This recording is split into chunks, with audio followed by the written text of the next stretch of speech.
Hello, everyone. Good night. For your hope in me and to help me create better stories, tell me in the comments where and when you listen to my stories. And get ready to start the story by liking and subscribing. Chapter 1: Whispers of the Falling Leaves. In the gentle cradle of the Adirondack Mountains, where the ancient pines stood as silent guardians against the whispering winds, the autumn of 1620 unfolded like a tapestry woven from threads of gold and crimson. The air carried the crisp scent of decaying leaves, a soft perfume that mingled with the distant call of ravens, their voices echoing the rhythm of the earth's quiet turning. Here, among the rolling hills and silver-threaded streams of what would one day be called upstate New York, lived the people of the Haudenosaunee, the Iroquois. Confederacy, keepers of the Longhouse, builders of the Sky Dome, and listeners to the land's subtle songs.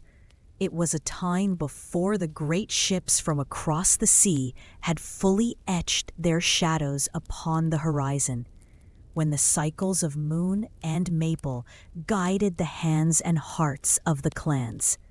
Awanisa, a woman of the Turtle Clan, rose with the first blush of dawn, her breath forming faint clouds in the chill that nipped at the edges of the Longhouse. At 40 winters, she moved with the unhurried grace of one who had learned the forest's patience, how to bend willow without breaking it, how to read the geese's southward flight as a herald of frost. Her husband, Karanhiawente, a steady man with eyes like polished obsidian and hands scarred from the bowstring's kiss, stirred beside her on the raised platform of balsam boughs and deerskin. Their daughter, little Onesadis, just 8 harvests old, nestled between them, her curls tangled like the roots of a young hemlock. The Longhouse, a vast bark-covered dwelling shared by 20 families, crafted from elm and cedar frames lashed with basswood fiber, as their ancestors had done since the time of the peacemaker in the 12th century, hummed with the soft snores of kin, a chorus that lulled the soul like the rustle of autumn leaves underfoot. "Breathe with the morning, my heart," Awanisa murmured to her family, her voice a thread of smoke rising from embers. Drawing the crisp air deep into your lungs, filling you with the strength of the waking earth. Out, releasing the dreams of night, letting them drift away like mist over the river.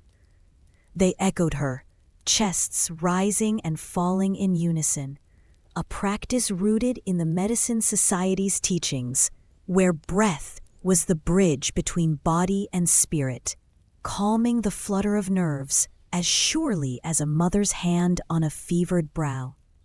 The Longhouse door, a mat of woven reeds, swished aside as they stepped into the world.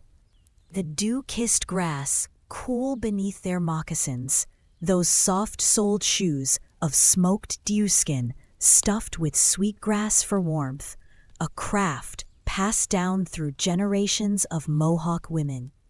The village stirred gently, smoke curling from rooftop vents like prayers ascending to the Creator. Children scampering to the stream with bark buckets, elders seated on log benches sharing tobacco from clay pipes carved with turtle motifs. Today marked the moon of the falling leaves, when preparation for the White Brothers' arrival, the deepest winter, began in earnest. No frantic haste marred the air.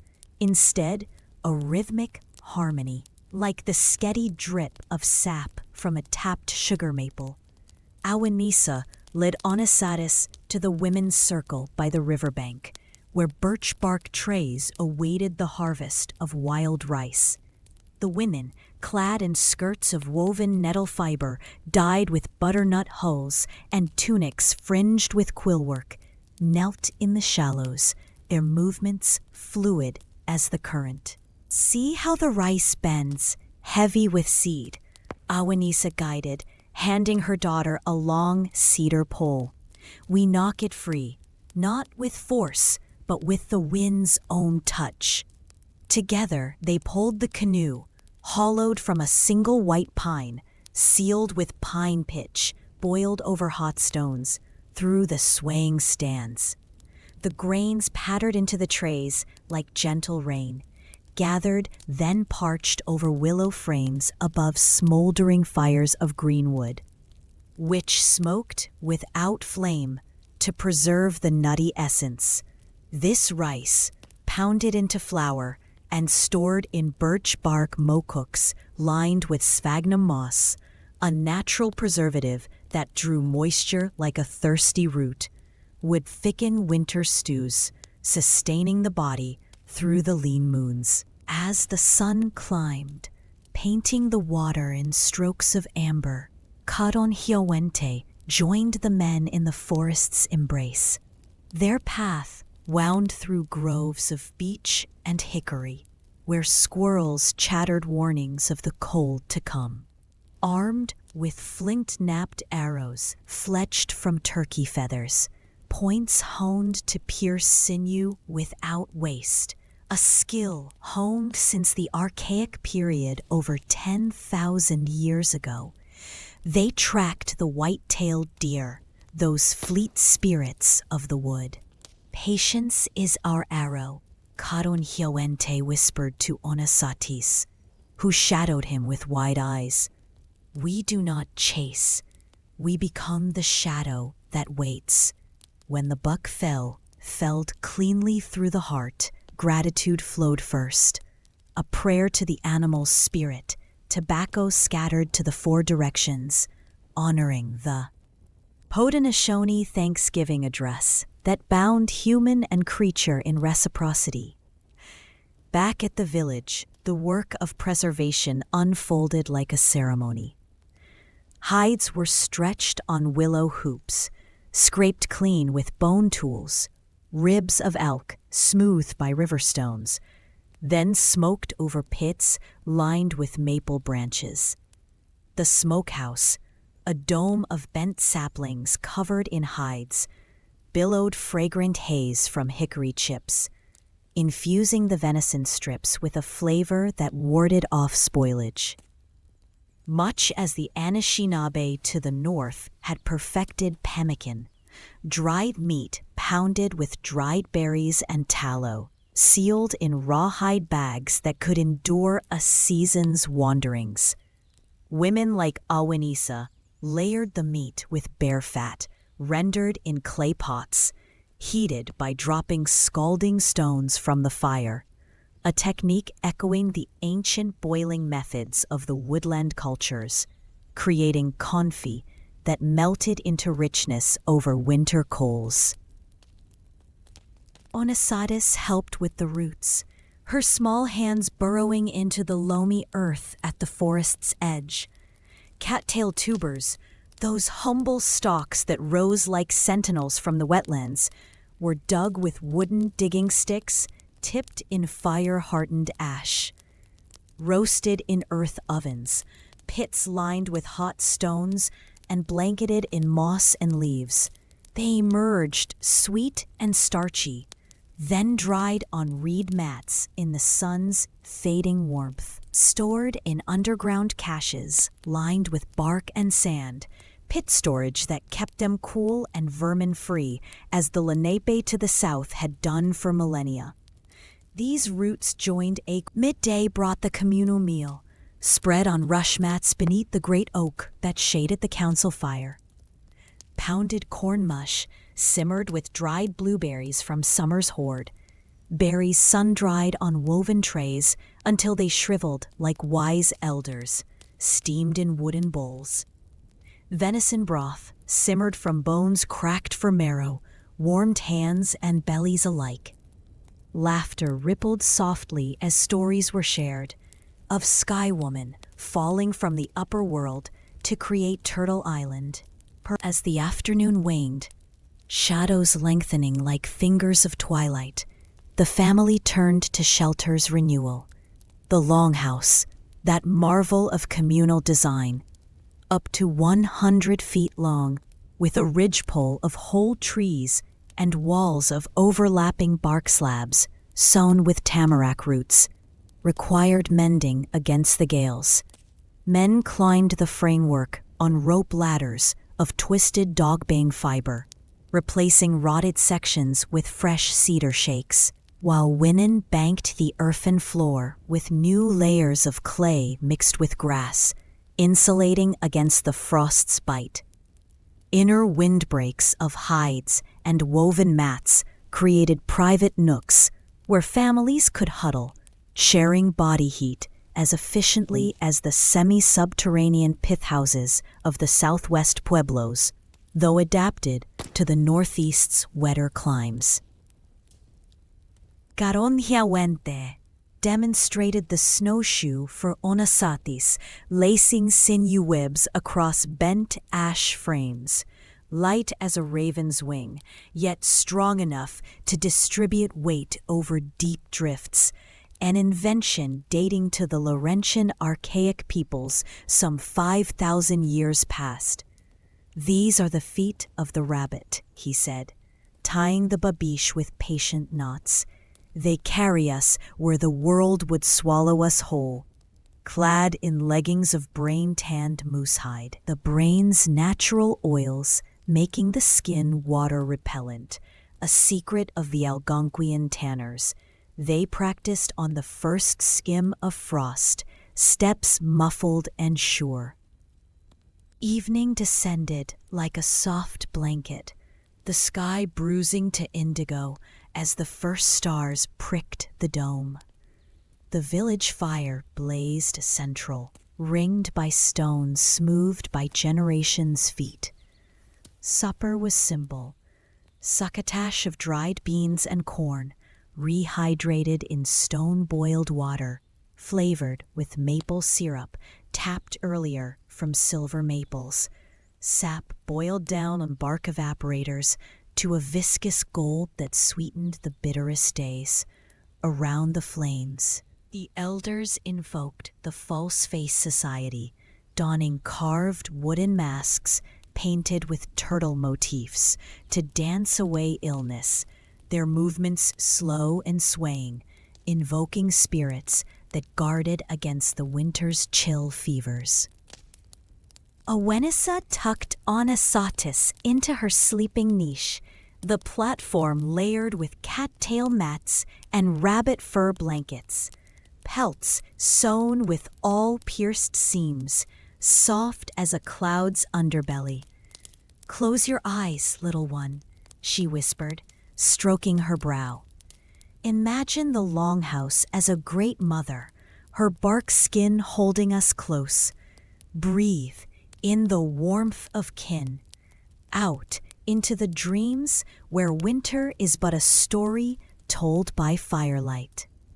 Caronhiawente banked the hearths, each family pit fed with birch logs that burned long and hot, embers covered in ash to smolder through the night, ensuring the air stayed balmy, the carbon monoxide dispersed through the smoke hole above. As the village hushed, the wind sighing through the pines like a lullaby, Awenissa lay between her loved ones, the deerskin's weight a comforting anchor. The day's labor settled into her bones, the rice's patter, the hide's smoke scent, the root's earthy hold. These were the ways of survival, subtle as the snow's first flake, drying to draw the wet from flesh, smoking to seal in life, storing to defy time's thief. In this harmony, worries melted like hoarfrost under a hidden sun. Breath slowing to the pulse of the earth itself. Sleep came gently, a river carrying her to visions of endless autumns, where preparation was peace and the cold but a distant echo. Chapter 2. The White Veil's Tender Hold. Winter arrived in the Adirondacks not as a conqueror, but as a cloaked elder, blanketing the world in a hush of white that muffled the pine sighs and turned the streams to silver veins beneath the ice. It was the moon of the long night, 1620's depths, yielding to January's iron grip, when the north wind howled like the wolf spirit testing the village's resolve. Yet within the longhouse of the Turtle clan, warmth bloomed defiant, fires crackling softly. Voices weaving tales, bodies nestled in shared repose. The Haudenosaunee had faced such seasons for centuries, their ways a quiet defiance, communal fires that radiated like the sun's memory, layered garments that trapped heat as cunningly as a beaver's dam. Awenisa awoke to the dim glow filtering through the smoke hole, the air thick with the scent of smoldering birch and drying herbs. Sweet flag roots hung in bundles, their aromatic oils a ward against cabin fever, as the Oneida healers had prescribed since the League's founding. The temperature hovered gentle, the longhouse's design a masterpiece of insulation. Walls double-layered with bark and moss, the earthen floor a thermal sink that held summer's echo. "Rise slow, my loves," she breathed, her words a balm. In, drawing the hearth's embrace into your core, feeling it spread like roots in soil. Out, exhaling the night's stillness, light as snow on a bough. Onesatis stirred, rubbing sleep from her eyes, while Karaniawente stretched, his muscles a map of the hunt's memory. Breakfast unfolded in a half-light, a ritual of sustenance drawn from autumn's vaults. From the raised storage platforms, caches of woven baskets suspended from the rafters to thwart mice, Awenisa fetched pemmican cakes, those portable miracles of the plains' influence traded southward. Venison dried to leather, pounded with chokecherries and suet, bound with parched cornmeal.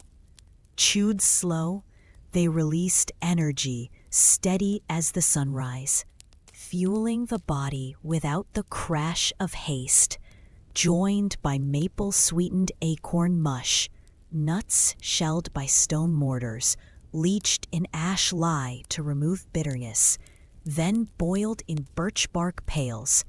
This meal fortified them.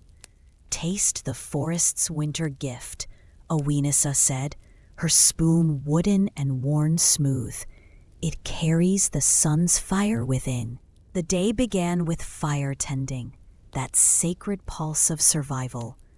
Karaniawente raked the embers, adding dry punkwood, Fomes fomentarius, the hoof fungus gathered in summer and pounded to tinder, igniting with a spark from flint and steel traded from Huron kin.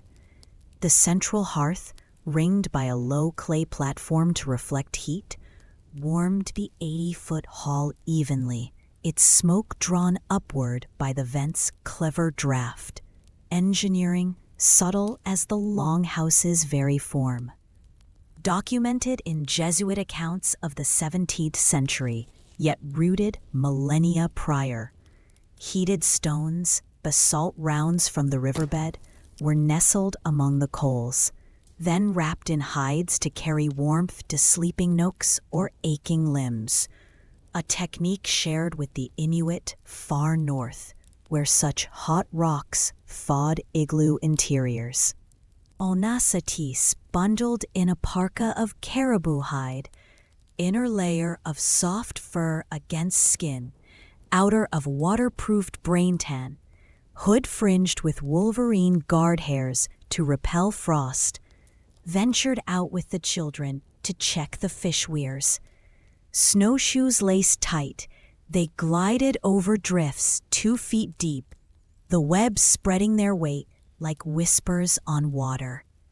The stream, iced over, save for air holes chopped with bone ice picks, yielded trout smeared in woven nets of nettle twine, fish preserved by immediate gutting and smoking, or frozen whole in snowbanks packed with spruce boughs, a method that kept flesh firm until the thaw.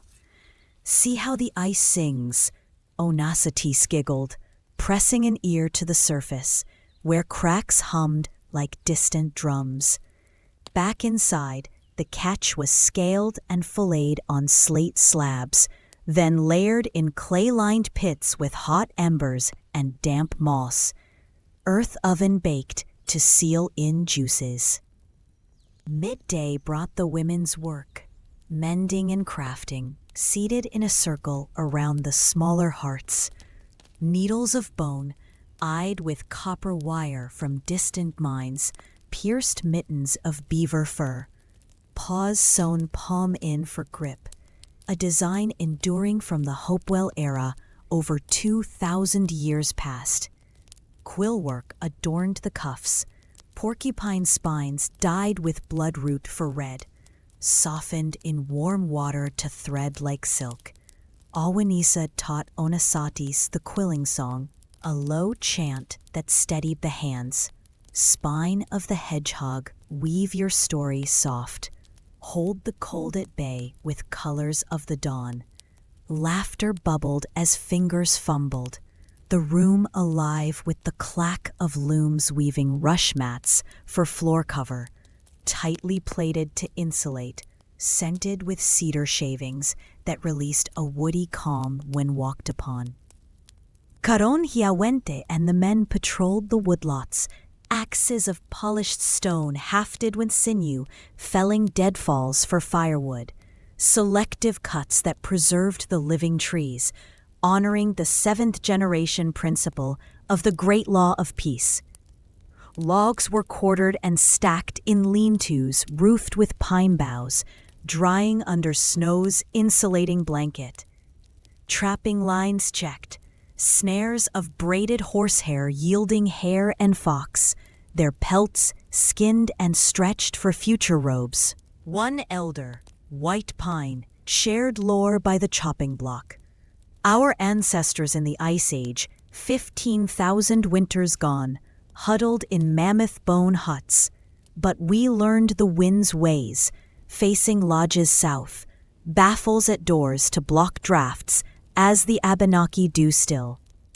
His voice, gravelly as river stones, wove fact into fable, calming young ears with the assurance of unbroken lineage. As the pale sun dipped, painting the snow in rose and violet, the village converged for the evening circle. Supper steamed from tripod pots, rabbit stew thickened with cattail flour, wild leeks foraged from under snowdrifts with hooked sticks, and sun-dried squash rings rehydrated to tenderness. Fermented corn drinks, buried in cool pits since harvest, a mild brew that warmed without inebriation, akin to the Algonquian sagamite, passed in horn cups. Around the great fire, the storyteller, night deepened, the longhouse aglow with rushlight lamps, wicks of twisted cattail pith floating in bare grease bowls, casting pools of amber. Families retired to their bays, platforms piled with furs, bear for the base's heft, fox for mid-layer's loft, otter for the top's sleek seal. Body heat rose in the enclosed space, circulating via the low ceiling's trap. Temperatures holding at 50 degrees Fahrenheit, even as outside plunged to zero. A efficiency rivaling modern insulation, born of empirical grace. Awanisa sang the goodnight song, a melody of the three sisters, corn, beans, squash entwined, her voice fading to a hum. Rest now under the longhouse's wing, she whispered to Onasatis. In, gathering the day's warmth close. Out, drifting into the snow's soft arms, where dreams hunt no more. Karen Hiawente added a heated stone to the bedding, its warmth seeping like a lover's sigh, while White Pine's distant cough was soothed with balsam gum tea, resin boiled for coughs, a remedy from the doctrine of signatures, where the tree's evergreen promised endurance. The village settled, breaths sinking in the hush, the crackle of embers, the wind's muffled moan, the occasional hoot of a barred owl calling kin to roost. Awanisa lay awake a moment, tracing constellations through the vent. Orion the hunter paused in eternal vigil. The winter's ways enveloped her, fire's radiant heart, fur's layered hush, stories binding thread. Fears of blizzard or famine dissolved like breath on glass, replaced by the profound peace of the prepared soul.